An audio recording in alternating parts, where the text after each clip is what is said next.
vision des tropiques. La culture, source d'intégration économique du migrant. Vibe. Bonjour mesdames et messieurs, nous sommes sur Vision des tropiques. Ce matin, cet après-midi, je veux dire, nous recevons un invité assez particulier. Il s'appelle Abiola Adetola. Il est originaire du Bénin. C'est un footballeur. Il est sociétaire du SAE FC.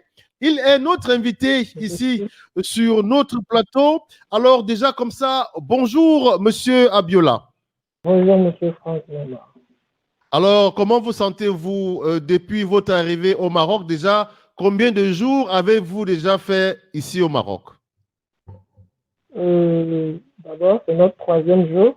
Je pense que depuis notre arrivée au Maroc, bon, c'est vrai qu'on n'était pas trop habitué à la température, mais je pense que après les 2 jours, on s'est habitué. C'est ça qui nous a permis quand même de pouvoir livrer un bon match. Vibe. Pour rappeler ici que vous jouez dans le club SAE FC. Alors, SAE FC est un club de première division au Bénin. Le club, depuis combien de temps le club évolue en première division au Bénin? Le club évolue en première division au Bénin depuis 1995. Depuis 1996. Et aujourd'hui, on sait que vous êtes venu, voilà, on sait que vous êtes venu au Maroc pour livrer un match. Déjà, contre qui avez-vous livré votre match? Nous avons livré notre match contre TAS, Tihad Athletic Club de Casablanca. Alors, aujourd'hui, à la fin de ce match, est-ce que vous êtes satisfait de votre prestation sur le terrain? Comment est-ce que vous avez appréhendé le football marocain? Et pour finir, quelle est la vision que vous avez par rapport à la continuation de la compétition? Parce qu'il faut rappeler que nous sommes au deuxième tour préliminaire des qualifications pour la Coupe de la Confédération africaine. Merci. Bon, je ne suis pas trop satisfait à 100% de notre prestation, spécialement et particulièrement moi. Je m'attendais à faire plus, mais il s'est fait qu'il y a eu des surprises lors du match, parce que le football marocain, d'abord, c'est pas le même niveau avec le football béninois. Le championnat est en cours depuis un certain moment. Ils n'ont pas eu d'arrêt malgré l'avènement de la pandémie.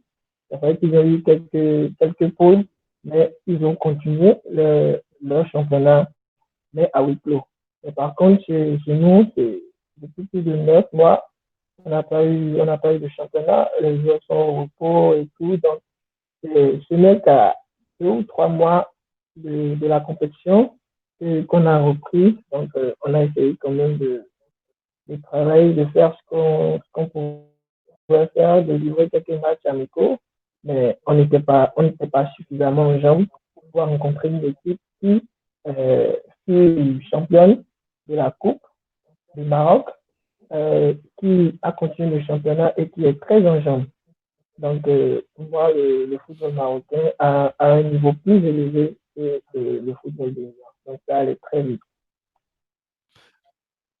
Oui, en termes de compétitivité, c'est clair qu'effectivement, le football, le championnat marocain, et il faut le remarquer, hein, la plupart des championnats effectivement, des pays de l'Afrique du Nord sont beaucoup plus compétitifs que les nôtres. La preuve, c'est que depuis une certaine période, c'est eux effectivement qui gagnent la plupart des compétitions internationales. Vibe.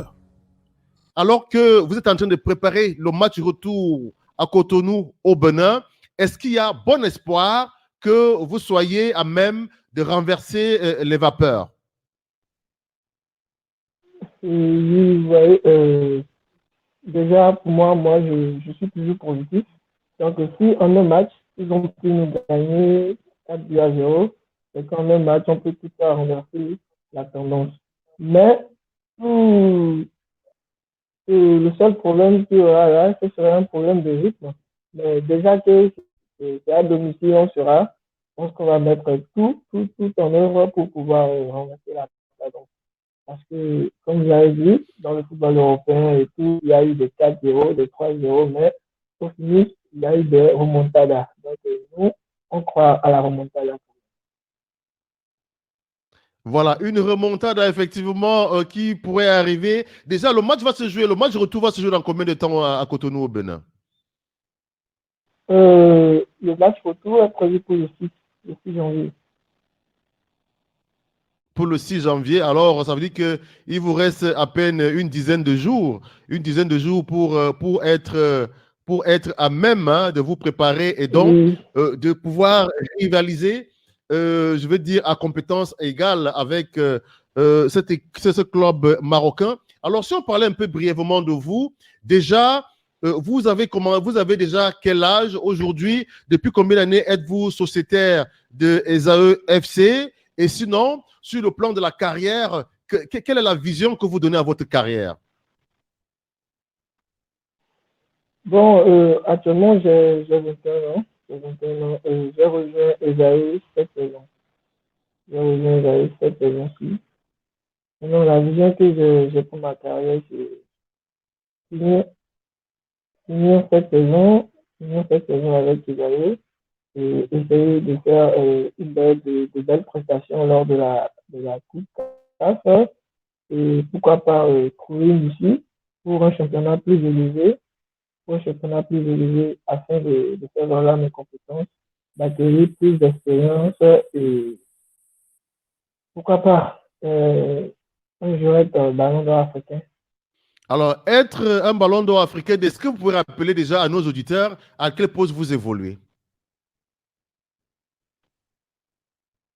Et j'évolue au poste d'attaque, je suis attaquant, milieu offensif. Alors, milieu offensif, à 21 ans, vous avez effectivement l'avenir devant vous. En ce qui concerne votre avenir, vous ciblez quel championnat en priorité? En priorité, je cible le championnat français. En Oui. priorité, je cible le championnat français. Mais si, mais si déjà je peux trouver un championnat dans le nord africain, Alors, ce qui veut dire que on peut dire que monsieur Abiola Adeola a énormément confiance en lui. j'ai une pleine confiance en moi. J'ai une pleine confiance en moi. En 10 points. En 10 points. Il faut que tu parles de toi. Comment tu vas parler de toi, en fait?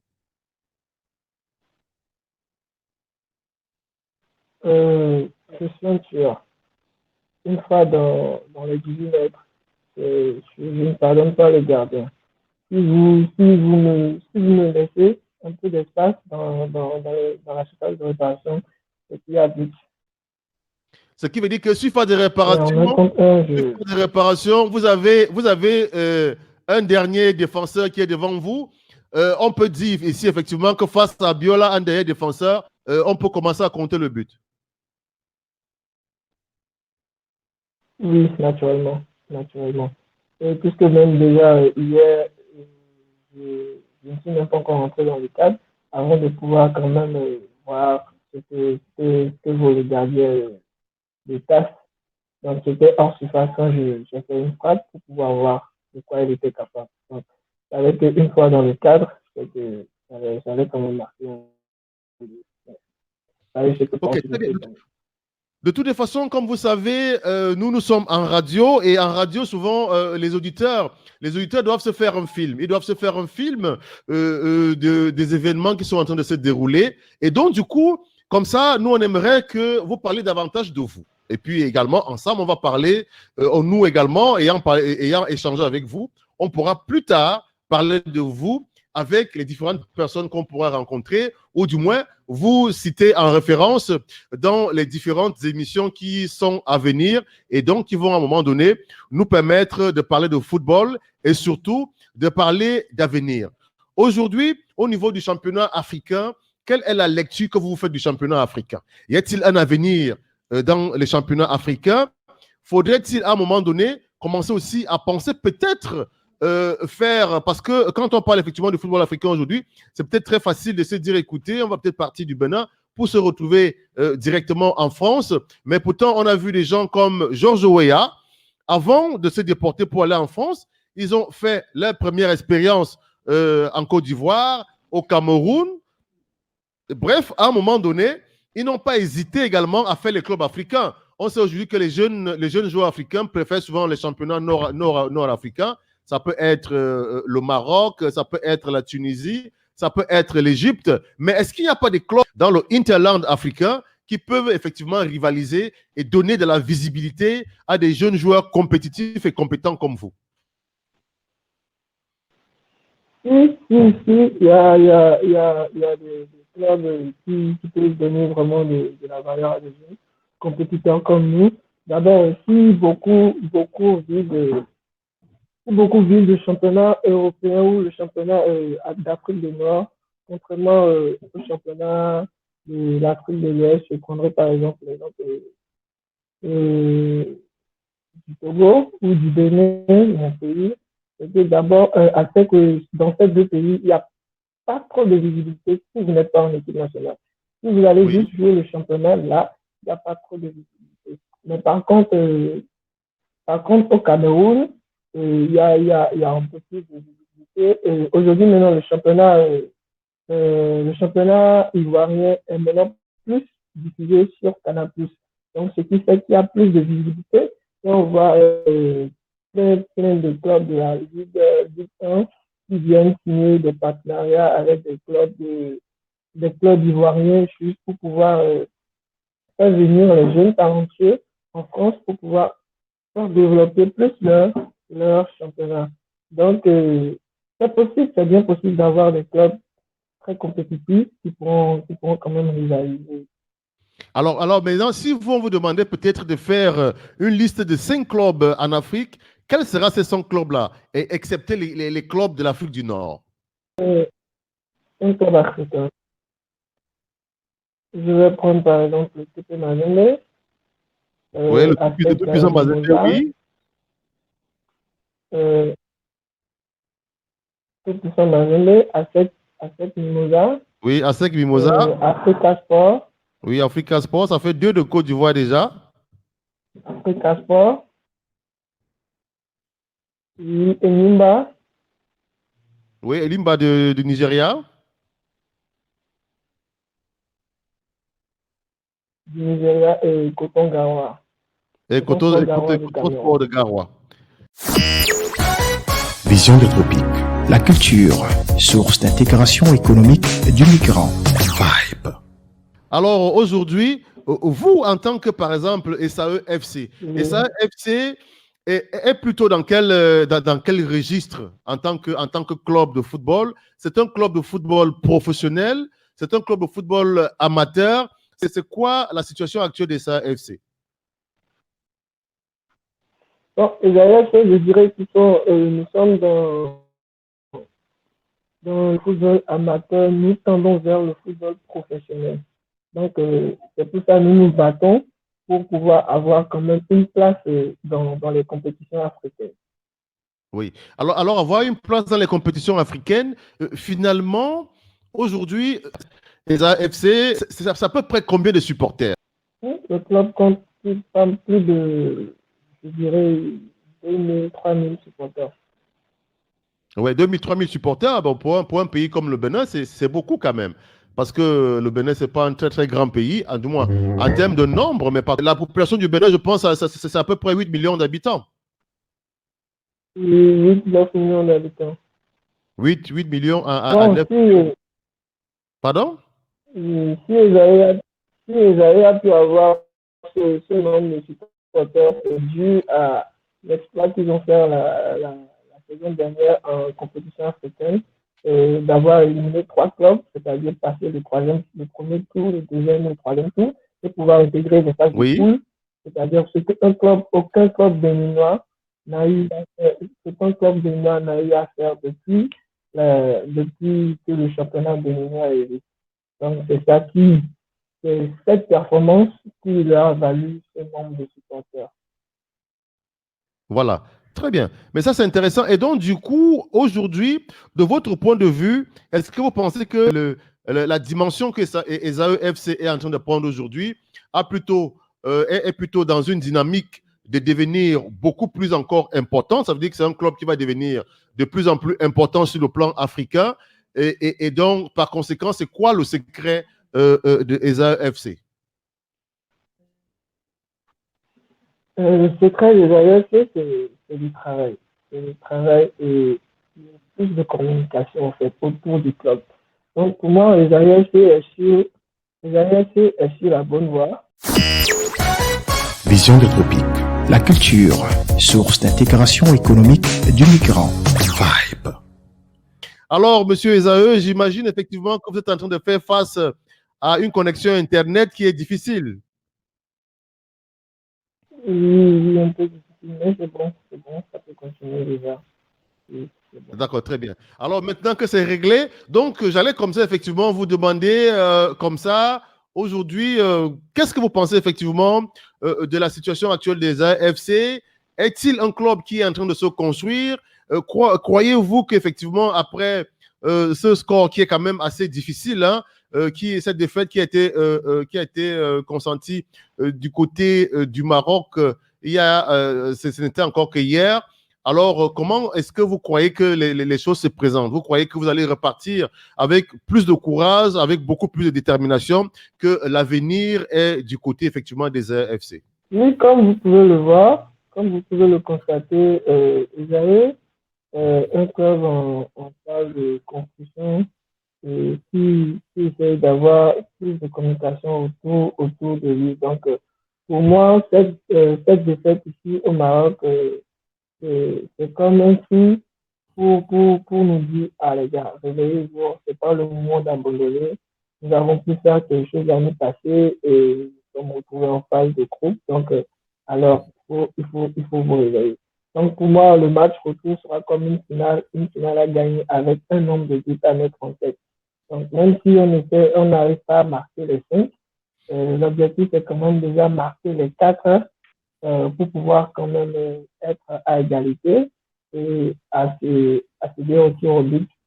Bon, ce qui fait plus notre force parce que les tirs au but, je pense que nous avons un gardien qui est bien dans les tirs au but.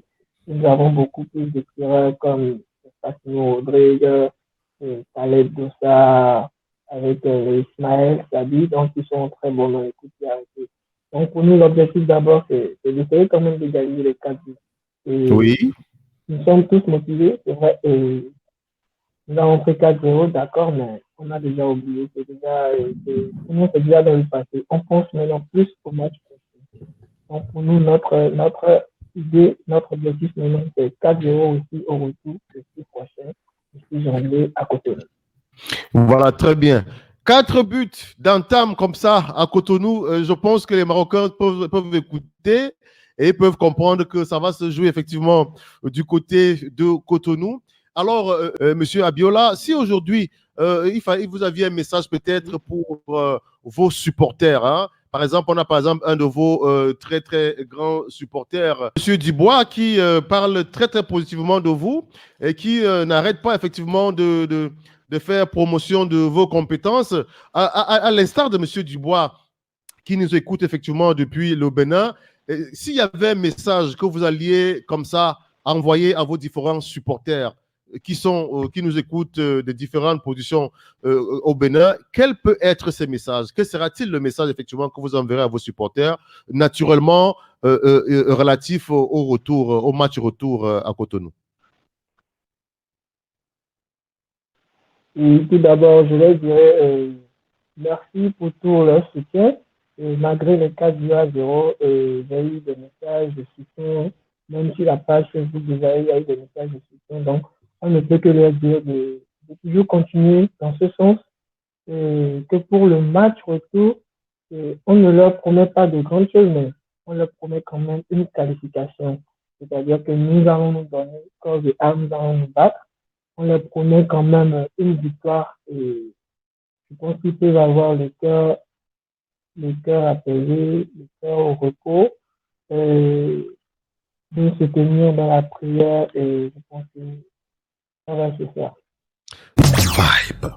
Voilà, très bien. Je rappelle à nos auditeurs que nous sommes avec Monsieur Abiola Adetola. Il faut rappeler qu'il est milieu de terrain, milieu offensif dans Esaü FC. Esaü FC qui est un club de première division au Bénin. Esaü FC est en train de participer au deuxième tour préliminaire de la CAF et il est au Maroc effectivement pour nous parler après le match qu'ils ont joué hier. Et ce match, effectivement, ne s'est pas bien passé pour eux, mais ils gardent un bon espoir. Alors, finalement, M. Abiola, pour sortir de notre petit échange, c'est quoi le mot de la fin? Le mot de la fin, c'est qu'il ne faut jamais baisser les bras. Tant qu'il y a à faire, c'est que l'espoir est toujours permis. Donc, et seul le travail détermine vraiment qui nous sommes. Le travail bien fait, le travail acharné. Et je pense que la réussite est pour tout le monde. La réussite est pour tout le monde, que ce soit dans le domaine footballistique, dans n'importe quel domaine. Tout le monde est fait pour réussir et il faut juste prier, travailler dur. Voilà, un sentiment et un moral au maximum pour Esaü FC et le ton est donné par M. Abiola Adetola. Esaü FC va donc engager le match retour au Bénin avec beaucoup d'espoir et beaucoup de détermination. Alors, il ne reste donc plus que pour tous les autres supporters et tous ceux-là qui sont les sympathisants de ce club de garder la foi. Nous, on va vous dire merci d'avoir accepté de partager avec nous, malgré les difficultés techniques, effectivement, qui se sont présentées ici. Merci. On vous dit merci, effectivement, d'avoir retenu et donc, on va veiller à travers vous, faire en sorte que notre radio soit davantage connue également de votre côté. Et comme ça, une fois de retour au pays, n'hésitez pas de passer notre bonjour à notre collaborateur. Merci encore.